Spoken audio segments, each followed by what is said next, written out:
All right. Blowing in the Wind, produced by John Hammond and Tom Wilson. John Hammond was the producer on Bob Dylan 1962, so very nice to see him here. And let's just read the overview of this one. Blowing in the Wind is Bob Dylan's first single of his second album, The Freewheeling Bob Dylan. In this song, Dylan poses a list. I'm sorry, I don't want to know. I want to be surprised. So if we need to get context later, I'll go for it later. I'm excited. I'm excited. All right, let's hit play. How many roads must a man walk down before you call him a man? How many seas must the white dove sail before she sleeps in the sand? Yes, and how many times must the cannonballs fly before they're forever banned? The answer, my friend, is blowing in the wind. The answer is blowing in the wind.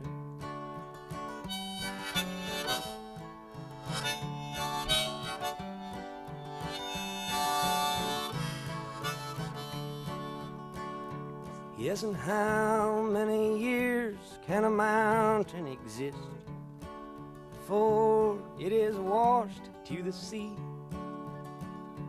Yes, and how many years can some people exist before they're allowed to be free? Yes, and how many times can a man turn his head and pretend that he just doesn't see? The answer, my friend. What is going on here? This is a 20-year-old, 21-year-old.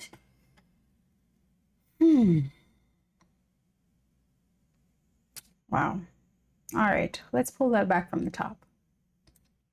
I was checking my headphones because I'm hearing his voice here and his guitar here, and I'm just like, interesting. All right, let's go. Let me just also check that I have left and right on correctly. Okay, I do. All right. Wow, what an interesting track. How many roads must a man walk down before you call him a man? How many seas must the white dove sail before she sleeps in the sand?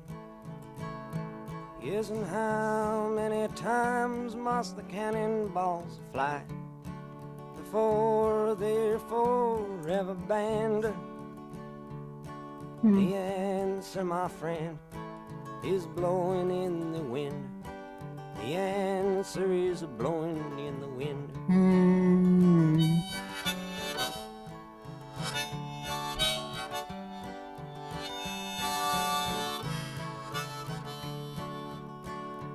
Yes, and how many years can a mountain exist before it is washed to the sea? Yes, and how many years can some people exist before they're allowed to be free? Yes, and how many times can a man turn his head and pretend that he just doesn't see? This question just honestly stops me in my tracks.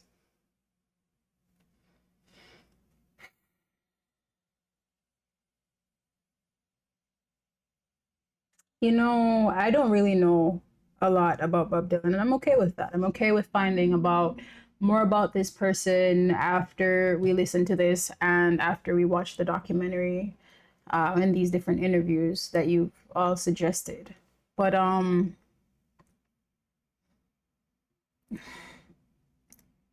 you know, I saw a comment recently that said that Bob Dylan wasn't brave to write Hurricane. That what was brave was how he sang it, which to me came across as absolutely absurd. They said that he was too big for this to have been Brave. Nobody would have messed with him. But to me, considering the cultural and political climate, no matter how big you are, you're always risking something. And to make a song dedicated to somebody that's not you, that it has so many people turned against them, to name names, even if this was your own artistic interpretation, to take a stand and to make a protest song, to me, is brave. And what I'm getting here from this very, very first song is that this was always a part of his spirit, that it's not for entertainment, it's not for myth making, as somebody else said. This is a person, to me, with a purpose. This is a person who wants to use their voice for something other than just, oh, you having a good time. And I listened to Masters of War and I didn't post it because I don't know, like I had just started doing music reactions. And so I wasn't very sure if I should just jump in, and I don't know. I felt like I didn't do as good of a job. If I should post it, you tell me.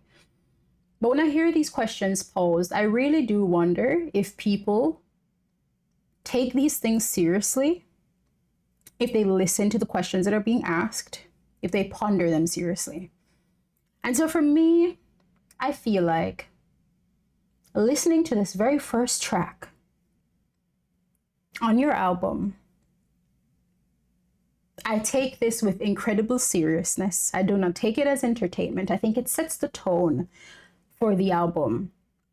And if this is about simply being an entertainer and not about being an educator and not about somebody who seriously ponders these things, then I must be tripping. I must be crazy or something. Because I don't know what 21-year-old is sitting down and asking these questions.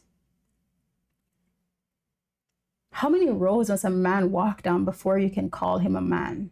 How many seas must a white dove sail before she sleeps in the sand? And how many times must a cannon's balls fly before they're forever banned?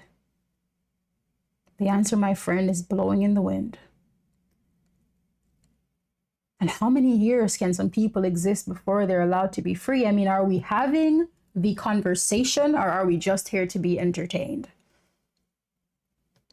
And perhaps this reaction video is not for everybody, because I'm not going to just be jumping over the lyrics and saying this sounds fun, because I believe songs like this encourage discourse, encourage conversation, they encourage seeking. Are we here to seek? I don't know, but I am. And how many times can a man turn his head and pretend that he just doesn't see? This is myth making. This is just a joke. This is just for the fun of it. How many times are we going to turn our backs and pretend like we don't see what's going on around us? And how can a song released in 1963 still be so relevant? What, 50 years later? Almost 60 years later? It appears that like too many of us were just entertained and not paying attention. How beautiful. 21 years old. Or they're allowed to be free. Yes, and how many times can a man turn his head and pretend that he just doesn't see? The answer, my friend, is blowing in the wind. The answer is blowing in the wind.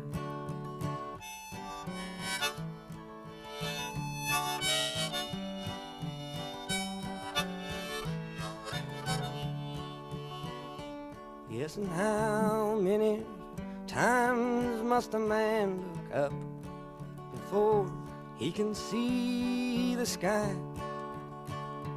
Yes, and how many ears must one man have before he can hear people cry? Yes, and how many deaths will it take till he knows that too many people have died? The answer, my friend, is blowing in the wind. The answer is blowing in the wind.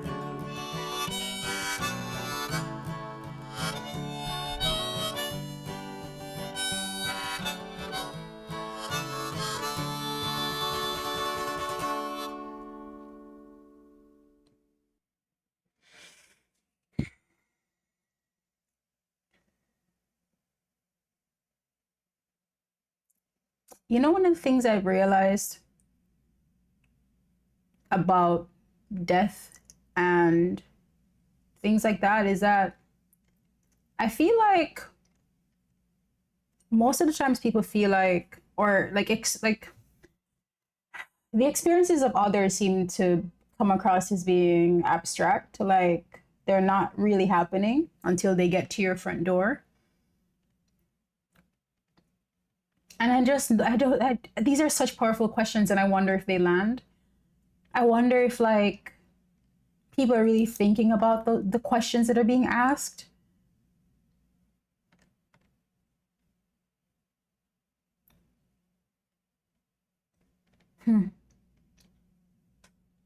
This is crazy. I think what surprises me, like, there are two things that surprise me here. It's the fact that this is the first song, and it's the fact that he's just 21. And I don't really know what to say.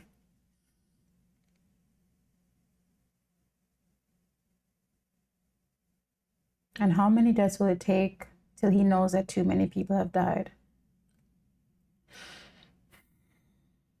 I feel like until death reaches some people's doorsteps, it will never be clear. It will never make sense. And I just cannot